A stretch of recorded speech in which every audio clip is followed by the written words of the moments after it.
Ssentebe wa district e Wakiso ng'era munnakibiina kya NUP eyeegwanyiza ekifo kya Busiro North mu Parliament, Matiya Lwanga Bwanika awanjagidde abatuuze abaliraanye oluguudo oluva e Bukasa okudda e Ssentema ssaako olwo oluva ekitemo okuyitira ekisozi okutuuka e Naggalabi okufaayo ennyo n'okwetegereza ebikolebwa mu kukola enguudo zino mu kiseera kino ezitandikiddwako.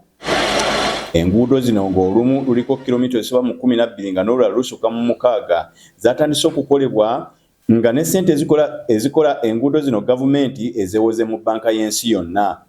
Ssentebe Bwanika wano wasabidde abatuuze abaliraanye enguudo zino okufaayo ennyo n'okwetegereza ng'enguudo zino zikolebwa ssente zireme okufa ttogge.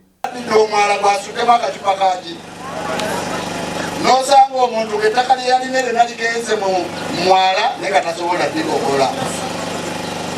Ne mukwata ebyovu bya sabbuuni nga mumaze okwoza ne mubiyiwa kukola nsi ng'akaafa.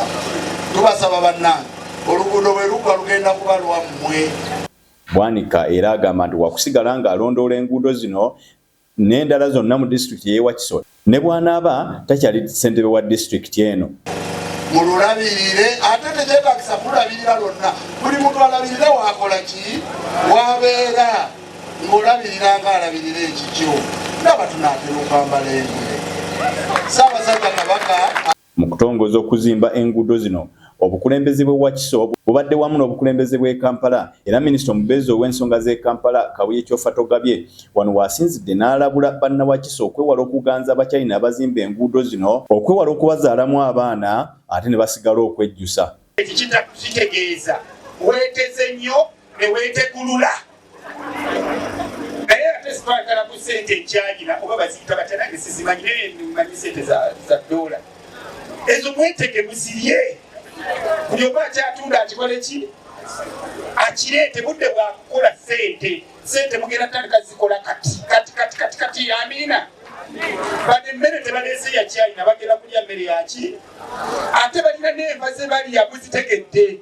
Wegenda omugambe ni hao akusasasula ng'ekintu kikola ki?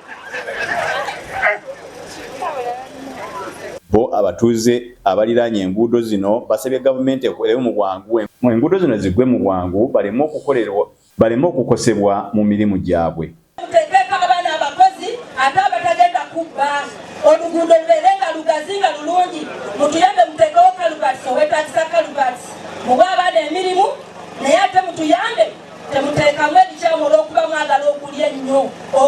Nze Kato Edward basalawo abavubuka ob'eggombolola atwagala okwebaza gavumenti olw'okuba nti naffe tujjukidde ab'eggombolola eno era abantu abawangalya mu kitundu kino. Oluguudo lubadde lubi nnyo, mmoka nga ziseerera, ebyamaguzi nga tebitambula, abaana tebasobola kugenda ku masomero, abantu bangi bafuga ebisago olw'okuba oluguudo luno. N'essaawa zino olaba akakuba katonnyeko katono naye okuseera kubadde ku kino. And so far, 2 roads, as like you've been told, are at this level. We have Kitem Kisozi, it will be in the afternoon. Today in the morning we are here for Bukasa Ssentema Kachiri.